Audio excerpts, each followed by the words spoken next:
Where's Mathieu? Mathieu? Mathieu?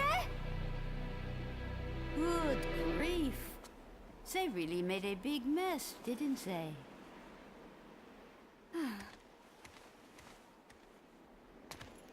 It sure took him a while to find this place. Oh, you have arrived, son of Sparta.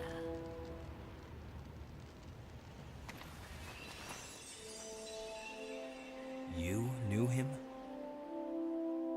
Oh, yes. We are the guardians of this land, Vidumali. Our clan once fought against the demons with Sparta, son of Sparta. We must ask this favor of you. You see, there's a man who's transformed our land into a demon's paradise. His name is Arius. And although he is the president of an international public corporation, he uses the demon power. Please, deal with Arius and his master for us.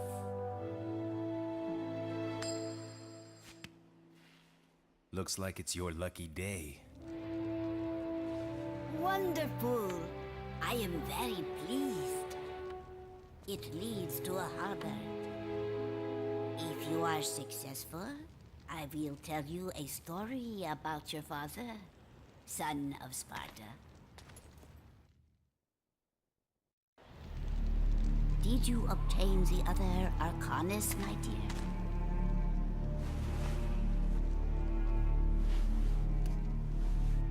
Here is the bastone. Now we have only one piece remaining. I believe that it is in the ruin. I know.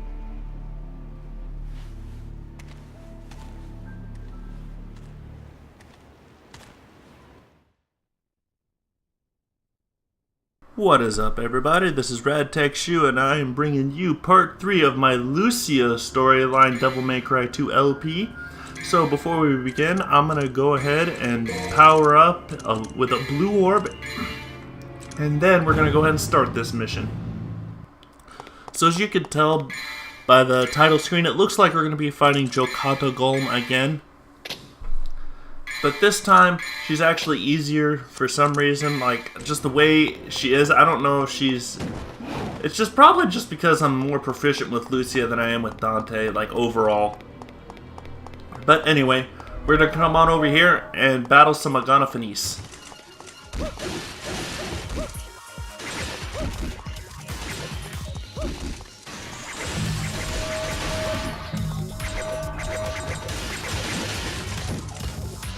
So pretty much what this mission entails is we'll be going along the same path as Dante did for his mission 4 and 3.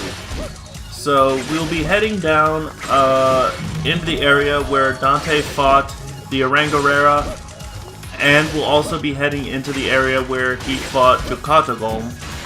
So that's what Lucia is. Lucia is pretty much going to be shorter versions. Like I said, she has shorter... her storyline is shorter. She doesn't have nearly as many missions as Dante. So, she's going to be traveling through the same areas as he does, only for a different reason, different purposes storyline-wise. But right here, we're going to encounter a familiar scene.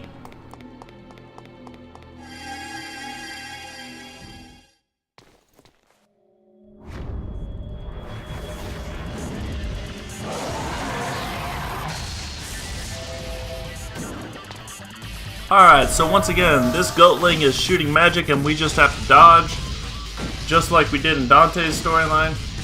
Pretty simple, pretty straightforward. However, once we get to the end, it will be the same. We won't be fighting the Arangarera in the room we fought him in with Dante. We won't fight anyone in that room. So we're just gonna go ahead and deal with this goatling real quick. And once he's dead, all the Aganafanis will vanish as well, even though I managed to get a few hits in on him. So, now that he's dead, we're going to go ahead and head into we're going to pick up all the red orbs first, and then we're going to head in here to where we fought the Arangarera with Dante. as you could tell, the train is destroyed, so he has already fought it. But back here, we got Claymore. This is a new melee weapon for Lucia. It's pretty much the equivalent of the Merciless for Dante. It has an increased range, but it sacrifices damage. And since Lucia deals so little damage, there's no need to make that sacrifice. So I won't be using the Claymore. I will be keeping Lucia equipped with her default weapons, the Cutlassiers, and she will be using that until further notice. I won't be equipping the Claymores or using them. I may power them up, but I won't be using them. There's no reason to use them because she already is at a very, very close range. All her melees take place pretty much when she's standing right next to her opponents. There's no reason to try and get an increase in range away from the enemy because she's going to be standing right next to him regardless. And to caveat off that, that's one of the things I'm not too fond of with this game. It's not a problem. It's not something that hinders the game and makes it bad or frustrating to deal with. It's just something that I wish they could have done something different with. And that is, when you equip a new melee weapon with Dante or Lucia, they do the same moveset. They don't vary it up. When you equip a new range weapon, like Lucia's with her throwing daggers and her darts, she goes through a different animation and it's technically a different fighting style. And the same thing for Dante and all his different guns. But Dante with the Merciless and the Vendetta and Rebellion, he has the same moveset. They don't vary. He does the same combos regardless. And I wish it was more like the first game in that respect of Alastor was different from Refreet, and Alastor was even different from Sparta and Force Edge. Alastor had certain attributes to him that only he had possessed, even though Sparta and Force Edge were swords as well. There were certain things that Alastor only had access to, like the Stinger Jump, which is what Alastor could only do. I tried doing the Stinger Jump with Sparta and he wouldn't do it.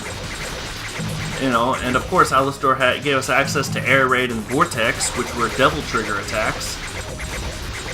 But I just wish that they should have mixed it up and given us certain combos and certain attacks that were only available with certain melee weapons. Like the Claymore could have really fast, rapid attacks, and the Cutlassiers would have her normal default attacks.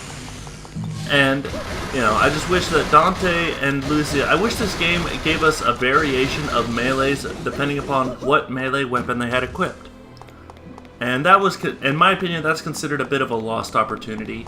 Like, that would have made the game a little more enjoyable because it would have promoted people using more weapons depending upon what they liked. But anyway, jump up high on this cliff and we'll get another blue orb fragment.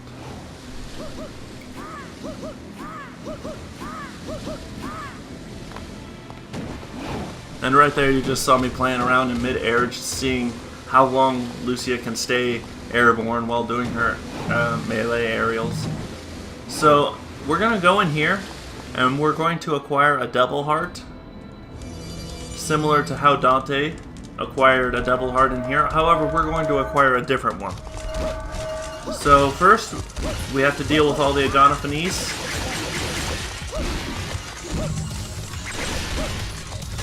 So pretty much, at this point, the game is pretty simplistic in terms of the enemies we're fighting. There's not much variation to them in terms of the storylines.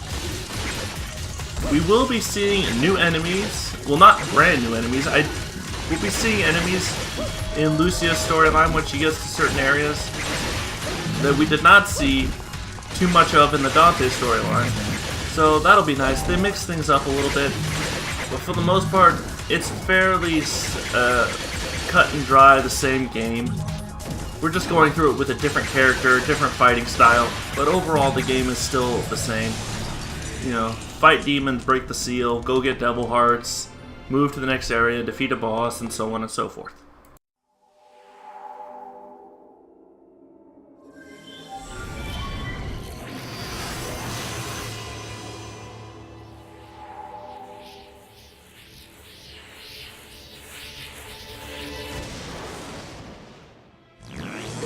Now we have the healing heart.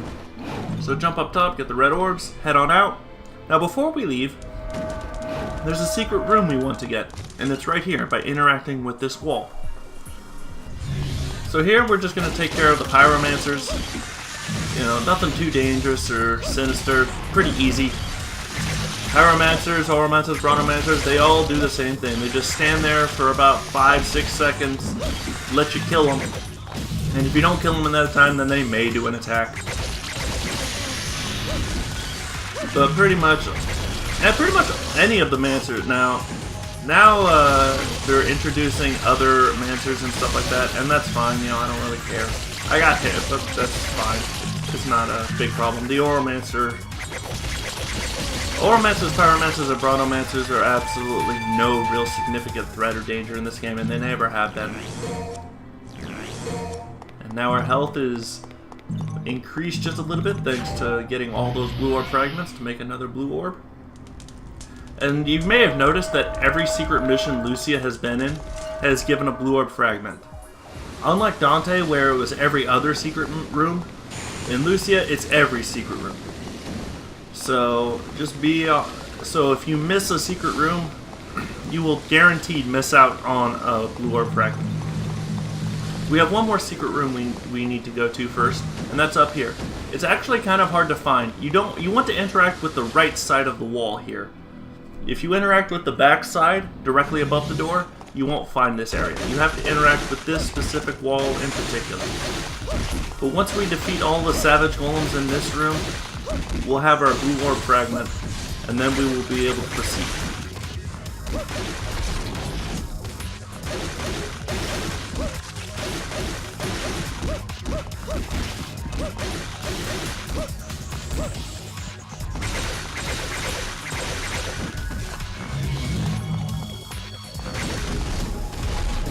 And anyway, this game is pretty much getting to the point where, like I said, I enjoy playing Lucia a lot more than Dante. For some reason, it's unfortunate that the side character, the new character, had to be more entertaining and fun to play as than the main character. I know some people feel like Dante is always the best character in any game he's in.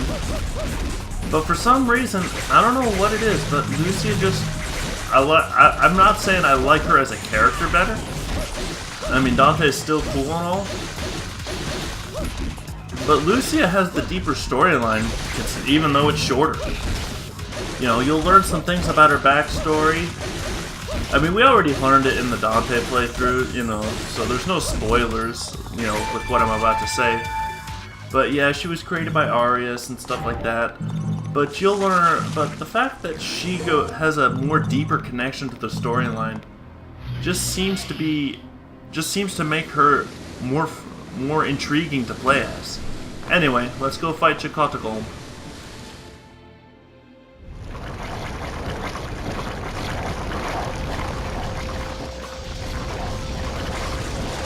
Alright, so Chikotagolm has not changed at all. She still does the exact same thing. I'm not sure chronologically what this is. If this is Lucia fighting Chikotagolm before Dante does, or Lucia fighting Chikotagolm after Dante does. I'm assuming it's after, because we already saw the trolley station where the train was smashed, where Dante fought the Arangarera. That was already smashed in, and this is that same mission. So I'm assuming that this is Chikotagolm is. This is the second time Chikotagolm is having to fight, and Lucia's fighting her after Dante has. You know, I could be wrong. I don't know the story. I don't know the exact specifics of the story, but she seems a little easier this round. She has the same attacks. She doesn't vary really much in her strategy. It's still the same tactics of destroy the tentacles, jump on the body, attack her. Rinse and repeat. I don't know how effective the Frost Heart is against her. It seems to do okay damage. And once she takes enough damage, she'll hide behind her shield, as always. And she'll actually do it a second time right as I rush in. You know. Fucking coward. But anyway, once you deal with her, you'll move on to the next mission, just like with Dante. And we will meet up with Dante. Our mission 4 will take place where Dante did his 5th mission. So we'll be in the city of Uroboros by then. Anyway, once we finish off her, I'm just gonna jump up here and finish her off. Enough hits, and Jokatagom will go down like the bitch she is.